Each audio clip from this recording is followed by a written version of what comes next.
গেল কয়েক বছর ধরেই দফায় দফায় বাড়ানো হয়েছে সুদ হার, যেখানে ব্যাংক ঋণে এখন সুদ দিতে হয় 14 থেকে 16% পর্যন্ত। এমন অবস্থায় কমেছে বিনিয়োগ, দাবি ব্যবসায়ীদের। যদিও বাংলাদেশ ব্যাংক বলছে মূল্যস্ফীতির লাগাম টেনে ধরতেই বাড়ানো হয়েছে সুদের হার। শনিবার রাজধানীর মতিঝিলে ঢাকা চেম্বার আয়োজিত সেমিনারে ব্যাংক ঋণের উচ্চ সুদের সমালোচনা করেন বক্তারা। বলেন, উচ্চ সুদ হার, ডলারের দাম বৃদ্ধি, জ্বালানি সংকট আর রাজনৈতিক অস্থিতিশীলতার কারণে ব্যবসার উপযুক্ত পরিবেশ নেই দেশে। এমন অবস্থায় উৎপাদন খরচ বেড়েছে 40% পর্যন্ত। ফলে লোকসান গুনতে হচ্ছে ব্যবসায়ীদের। Inflation has increased our cost. শুধু না, আপনি যদি দেখেন যে বাজারে অনেক কিছু দেখবেন, আপনি আসলে আমরা ম্যানুফ্যাকচার্ড গুডস বিশেষ করে 2022 সনেও যেই দামে বিক্রি করতে পারতাম, এখন সেটা পাচ্ছি না।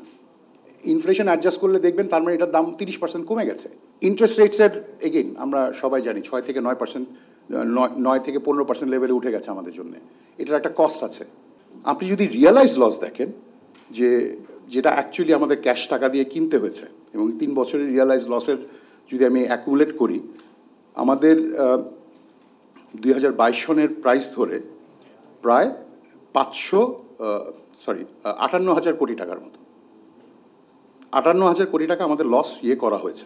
এ সময় ব্যাংক খাতের সংকটের জন্য আওয়ামী লীগ সরকারের সমালোচনা করেন বাংলাদেশ ব্যাংকের প্রতিনিধি। উচ্চ মূল্যস্ফীতির জন্য দোষেন 2017 সাল থেকে সুদ হার নিয়ন্ত্রণের চেষ্টাকে। প্রাইভেট সেক্টরকে ফেসিলিটেট করার জন্য সব সেক্টরে কিন্তু আমরা ফাইন্যান্সে বিশেষ করে একটা শুরু করছিলাম আর কি, কিন্তু হুট করে আসে 2017 সাল থেকে শুরু হলো যে আমাদের ইন্টারেস্ট রেটটাকে একটা কন্ট্রোল করা আর কি। তো শেষে আসে আমরা 9% ইন্টারেস্ট রেট এবং 6% ডিপোজিট রেট এইরকম করে একটা দিয়ে গভর্নমেন্ট বাংলাদেশ ব্যাংক সার্কুলার করতে চায়নি। আমি যদি প্রশ্ন করি এই 9-এর মধ্যে আপনারা কি খুবই উপকার হয়েছেন? দেশের বর্তমান অর্থনৈতিক সংকটের জন্য বিশ্বব্যাংক ও IMF এর মতো আন্তর্জাতিক দাতা সংস্থাগুলো দায়ী বলে মনে করেন প্রধান উপদেষ্টার বিশেষ সহকারী আনিসুজ্জামান চৌধুরী। বলেন, আওয়ামী লীগের শাসনামলে খারাপ অবস্থায় থাকলেও দেশের আর্থিক খাতের প্রশংসাই করে গেছে এসব দাতা গোষ্ঠী। আমাদের এখানে গত 15 বছরের যে অবস্থা হয়েছে, এটা আমাকে দেখতে হবে।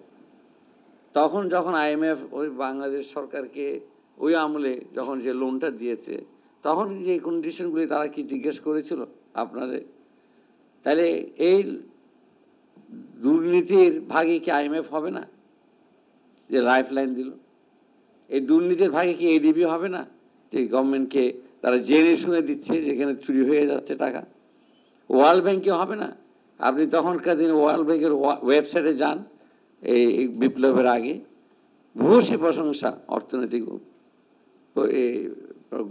অগ্রগতির এবং পলিসির। আজকে আবার তারা এসে আমাদেরকে নানান রকম উপদেশ দিয়ে যাচ্ছে।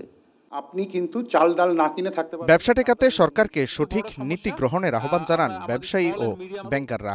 বেসিক্যালি মেইন পয়েন্টে ফোকাস করেছেন যে আসল সমস্যা। Walid Sakib, Star News, Dhaka.